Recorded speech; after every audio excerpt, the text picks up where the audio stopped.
Thinking of setting up a home recording studio for voiceover work? Hi, I'm Peter Baker from VoiceOver Masterclass. Firstly, find the best recording location in your home. Ideally, a small room, away from road noise, away from your family's busy living room and kitchen, or making noise. You want to get away from that. And the room should have few windows, and small ones ideally. You may have space in a corner of a large room like this, but your recordings will suffer from reverberation and echoes from all the shiny and hard surfaces, no matter how well you try to cover yourself with blankets or duvets over your head. Now, there are very sophisticated software plugins that can reduce reverberation after recording in edit, like Acon Digital's Deverberate, all clever stuff, but it's far better to get the acoustics right at the point of recording. You see, you'll want to find a space that sounds relatively acoustically dead without unwanted reflections and echoes. So a small spare room like this could be okay once it's treated. As an alternative, if you have a walk-in closet or walk-in wardrobe, this could act as a voiceover recording booth. The hanging clothing around you would absorb sound, and the closet door should keep outside noises from bleeding in. Remember, this is for audio only. It doesn't matter what things look like, it's the audio quality that's important here. But of course, if you have a small closet or small cupboard space, things can get pretty stuffy in there, especially recording long scripts. Now, if the small room you choose has a solid wood door to keep out noise from the rest of the house, all the better, and a nice deep carpet will be essential down there. So let's set up the recording location. Ideally, you'd record in a location away from any window and place a sturdy desk as your base, one that doesn't squeak, and then buy an adjustable sit-stand desk converter on top. This will make it easy to raise your monitor and microphone when you move from sitting recording long scripts or audiobooks to recording jobs like high-energy commercials or acting work. It's far better to stand to get better breath control and give you more space to act out emotions with your movements when you stand.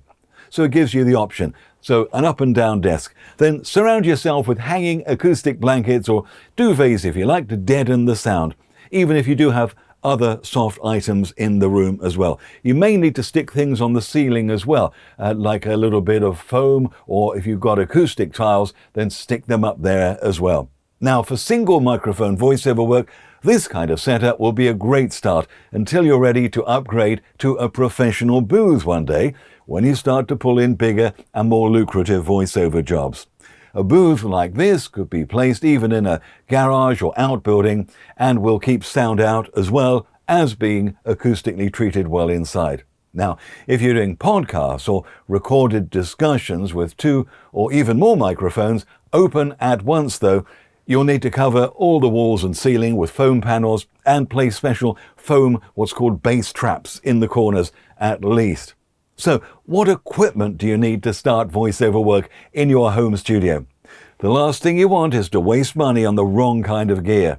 That's why here at VoiceOver Masterclass, we've created a video-based course on setting up a voiceover home studio in great detail for every budget and style of voiceover work.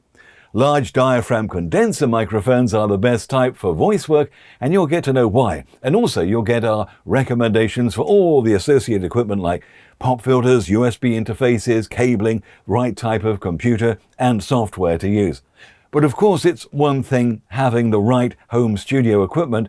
None of it will be any good unless you know how to use your equipment well. So in our home studio course, we'll show you how to connect it all together, get all the settings right, and to tackle the actual recordings and subsequent editing using your own gear to ensure that your clients get the very best quality recordings from you, and you'll be asked back for future jobs. In the course, you'll learn about noise floor levels, optimizing the signal-to-noise ratio, how to minimize recording problems like popping, lip smacks, and breaths, how to fix them if you discover them in edit afterwards.